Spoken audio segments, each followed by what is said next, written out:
তো ভাই আমাদের যে 9 তারিখে যে নির্বাচন আসতেছে, এই নির্বাচনে একটু আলাপ করা লাগবে। ভোটটা অবশ্যই রুবেলকে দিবেন। আর আমাদের এলাকার উন্নয়নের জন্য আমাদের দরকার, আমরা রুবেল ভাইকে ভালোবাসি আগে থেকে, সামনে রাখবো। ভোট দিয়ে দেশে জনগণকে দেখিয়ে দেবো পর্যাপ্ত পরিমাণ ভোট ইনশাল্লাহ রুবেলকে আমরা দেওয়ার চেষ্টা করবো। সবাই দোয়া করবেন এবং আমাদের সরকারের পক্ষ থেকে সবচেয়ে বড় জিনিস আমরা ব্রিজটা পেলে সম্পূর্ণ আমরা এখানে তাহলে এই জন্য ভাই তোমার কাছে অনুরোধ করি সবাই মিলে আমরা ধানের শীষে ভোট দিই ইনশাআল্লাহ। কেমন মানুষ এটা জানে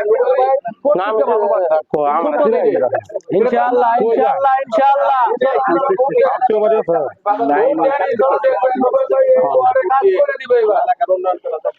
ভাইকে আমরা সর্বোচ্চ ভোট দিয়ে জয়যুক্ত করবো ইনশাআল্লাহ। আল্লাহর জন্য করে